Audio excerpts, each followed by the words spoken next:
Hello there everyone, welcome back to the channel. My name is Elliot Webber and welcome to episode 7 of BTCC What If Series 2, the penultimate episode of Series 2 as well. And in today's video we are going to be seeing what if Jaguar joined the BTCC. Now, before anyone kicks off in the comments, do not worry, it's not going to be in the modern day. We are going to be setting a certain year as to when Jaguar are entering, especially because Jaguar are 100% definitely not going to be entering the BTCC anytime soon with their ridiculous rebrand a couple of weeks ago. Everyone knows what I'm talking about. I don't agree with it. They've ruined their legacy. Nice one, Jaguar. Anyway, so of course, Jaguar has been a name that has been in BTCC many years ago, back in the 60s. Of course, with the Mark II, even the E-Type raced in BTCC as well. So Jaguar has had some history within the BTCC. Of course, a big history at Le Mans as well with the iconic Silk Cut Jag. Obviously, the Formula One appearances with HSBC as their sponsor.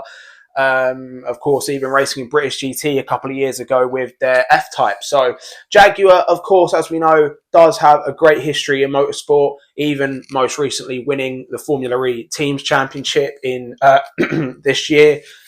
So again, yeah, Jaguar has a great history. As I say, they've sort of ruined it a little bit, but we're not here to talk about that. We're here to talk about what if they sort of returned to the BTCC. As I've mentioned, it's not going to be set as if what if they were to join for 2025. We are going to be going back a couple of years, placing them in a certain year, naming their drivers, my personal pick as who their drivers would be, and we see how well they would do against their competition. So let's pick the year. For me, I'm going to be picking 2015. Why?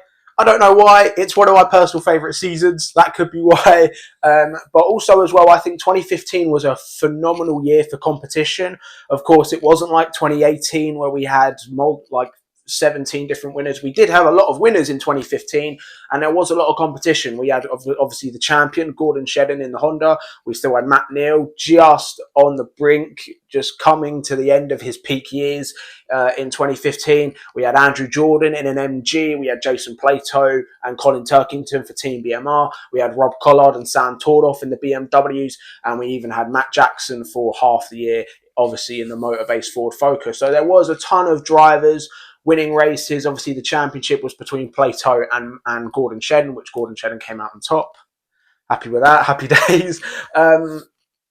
So yeah, and obviously there was another manufacturer that made its debut in 2015, and that was Infiniti. Of course, Infiniti didn't last long as a factory entry in 2015, and obviously they didn't do that well, but we are going to be seeing what if, obviously, Jaguar joined in as well with Infiniti. So, as I've mentioned, 2015 is when Jaguar will be entering in this scenario. What car are they going to be using? Well, another reason why I specifically chose 2015 for this, I think if Jaguar were to enter the BTCC in 2015, they would use the Jaguar XES. I hope I pronounced that right. I think, yeah, the XES. Bit of a confusing one, but yeah, a four-door saloon car, kind of similar to the Infiniti Q50, kind of similar to the BMW 330 that we see in today's touring cars, and I think it would be a great car. It's rear-wheel drive as well. As we know, the BMW's a rear-wheel drive in BTCC, so I think Jaguar would make a great decision to choose this car specifically. Not only that, there have been some rendering, obviously some fan-made renders of this car as a BTCC NGTC car. So I think this car makes the most sense for me as well. I do believe as well it does have a 2-litre engine, so works even better. Now, the drivers. Who would be my driver lineup for the factory Jaguar team for 2015? Now, I decided to limit myself a little bit. I thought, okay, I will choose 2 drivers from the real-life 2015 grid. Luckily, there was over 30 drivers, so we have quite a couple of options. Now, I decided, okay, we need one driver who's realistically going to be competing for the championship, winning races, hopefully, and whatnot.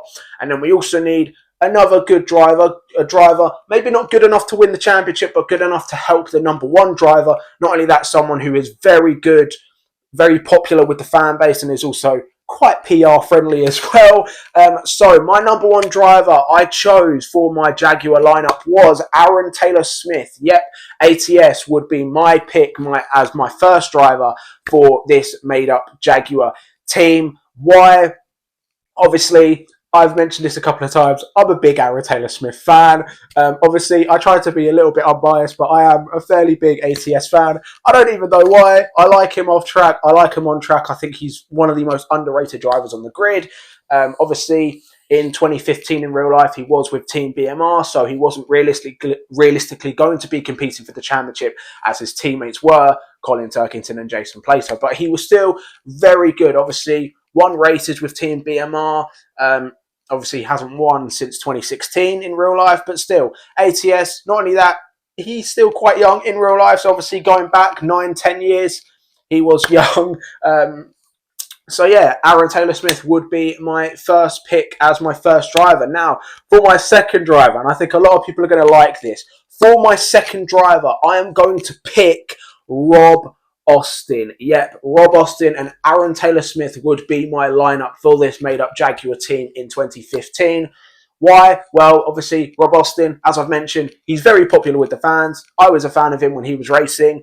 Not only that, the Jaguar XES is a rear-wheel drive car, can also be four-wheel drive, but obviously BTCC only permits two-wheel drive cars. So having this rear-wheel drive configuration for the Jaguar, Rob Austin, as we know, with the infamous Sherman Audi A4, he knows rear-wheel drive, whereas ATS obviously doesn't in BTCC. So it would make a lot of sense to have Rob Austin, who was in 2015, obviously very experienced, a race winner, and obviously knew rear-wheel drive like the back of his hand. So ideally, this is a really good lineup. Obviously, I've not got any bigger names in the team. I've not got any previous champions, but Aaron Taylor Smith is a great driver. I think we all know that. Rob Austin is also a great driver, and as I've mentioned, was very popular when he was racing in BTCC. So ultimately, I think that lineup is very good, and as I've mentioned, I would be picking Aaron Taylor Smith to be my championship contender, per se. That is not to say Rob Austin isn't, I'm not saying one's better than the other. It's just, in my opinion, I would put more trust into Aaron Taylor Smith winning the championship than I would with Rob Austin. But again, that is no disrespect to Rob or to any other driver. I just think, out of the two, I think ATS would be more likely to win a championship, per se. So yeah, now let's talk about how well Jaguar would do in this scenario. Well, we have to look at the other manufacturer teams that were on the grid in 2015, which were obviously Honda with Team Dynamics, MG with AAA, and also the Infinity factory team, which, let's be real, obviously weren't very good in 2015. But also as well, we have to look at some of the other independent teams. Of course, as we know, we had Team BMR with Plato and Turkington, and we also had WSR, which were sort of a manufacturer team. I do believe they had a constructor entry because I believe they built their own engines that year. So they were kind of a factory team, but they also weren't. Obviously, at the time, they didn't have backing from BMW. They weren't in the Team BMW colours that they are today. So yeah, and also, as I've mentioned at the start of the video, there was also Matt Jackson in the Ford Focus with Motorbase. However, he was only in for half of the season, so realistically, we don't need to worry about him. So how well would Jaguar do with this lineup, with their car? How well would they do? Honestly, I think Jaguar just beat MG in this. I don't see Jaguar beating Honda. That could be my bias talking a little bit.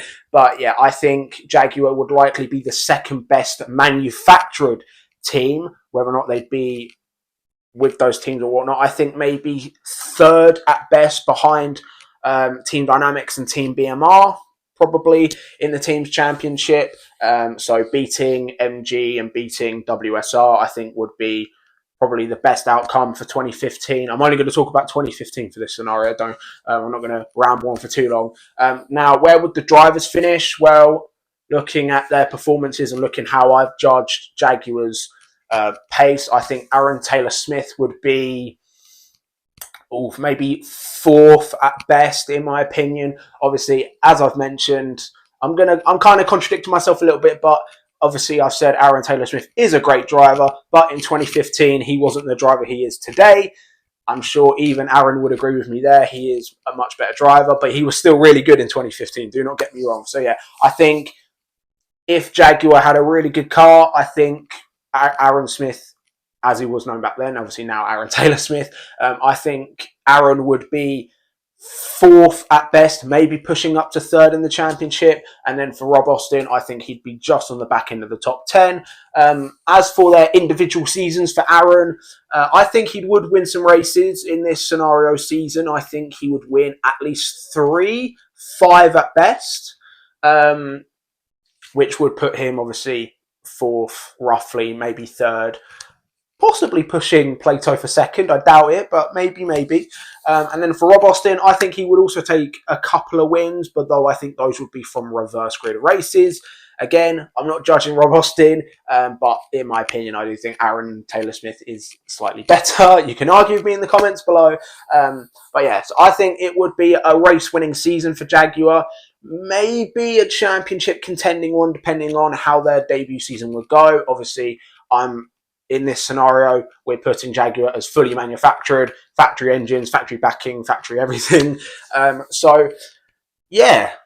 But that is pretty much it, guys. Let me know your thoughts in the comments below. What do you think would happen if Jaguar joined the BTCC in previous years? Obviously, as I mentioned at the start, they are now never going to enter BTCC because they are making the silly decision of moving to fully electric, changing their logo. You could have at least changed it to a good logo. The new logo is just lazy and unimaginative. Anyway, I'm not going to rant on for too long. Let me know your thoughts in the comments below, guys. What would be your ideal driver lineup for a Jaguar factory team? Let me know your thoughts in the comments below. The possibilities are endless when it comes to what-if scenarios. And I'm just going to say this again. For some people who take this a little bit too seriously, it is a what-if video. As I've just mentioned, the possibilities are endless. Just because I say a certain driver could come back doesn't mean they actually will. I know a certain driver's too old to come back. So what? It's a what-if video. Right, sorry. Had to get that out of the way. Of course, guys, if you are new around here, be sure to like this video, share with your mates as well, because it, of course, does help my channel grow. And, of course, press that red subscribe button because we are firmly on the road to 400 subscribers. Thank you guys for watching, and I will see all of you in the next one. Goodbye.